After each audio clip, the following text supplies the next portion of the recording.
my 7-year-old has come home from school declaring that her classmates said we're in the middle of World War III. Said, I have a feeling it's slightly more complex than that. But it is hard to explain. It's hard to break down often for children and families. I'm curious if anyone on this panel wants to share perhaps how you've discussed a topic like this with your family. What levels can we share information and share comfort, but at the same time, make that connection between, Jews here, Jews there, on a global scale. And yeah. Okay. So I'm listening to you speak, and it's passionate and it's emotional, and it's a very important, obviously, very, very important discussion to have. And I'm thinking at the same time, while we're speaking about the body of the problem, so to speak, I think it's important to take a look at the soul of the problem. And what I mean by that is, as Jews, we always look at the world with the body and soul dichotomy, or the parallel experience of the body and the soul.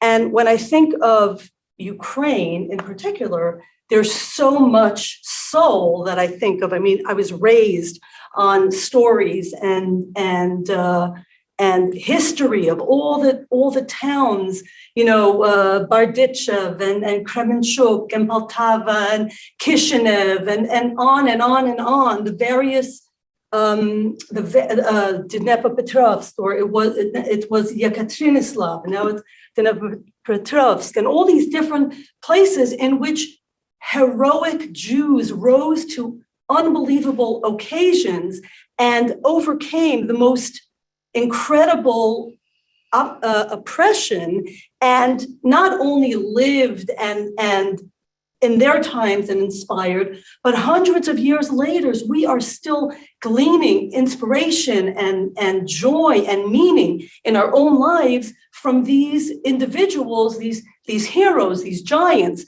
to whom we can look for inspiration and guidance. And the Jews of Ukraine and the Jews of Russia, the former Soviet Union, to me, are a symbol of resilience and strength and perseverance and the indomitable spirit of the Jewish people. So I think it's amazing that this happens at the time as we get ready to celebrate Purim. And if we look at the soul of the story of Purim, we see a similar thing. There's this crazy man who wants to wipe out every single man, woman, and child in the Jewish community, and they're strewn across 127 provinces. And what do you do? What do you do? And the reality is that it's a two-pronged solution. On the one hand, we know, of course, we have people in high places, and Mordechai sends a message to Esther, and Esther, please do this, and please see the king, and whatever. But at the same time, there's also the soul of what's going on. And you read in the Megillah that Esther says, yes, I will go to Ahasuerus. Yes, I will do what I need to do. I will reach out to the people in the high places to which I have connections. I will use those connections. But on the other hand, I need you, Mordechai.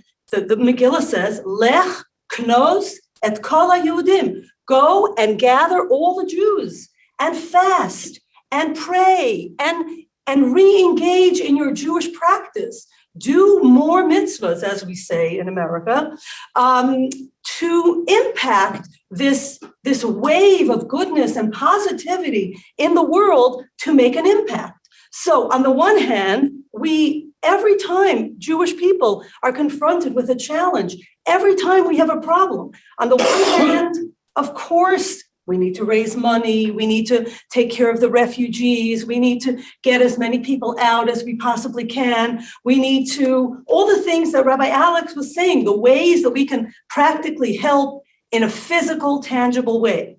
And at the same time, never to minimize the impact, the effect that we have when we do another mitzvah, when we say a prayer, when we give a little tzedakah. And I'm not talking about the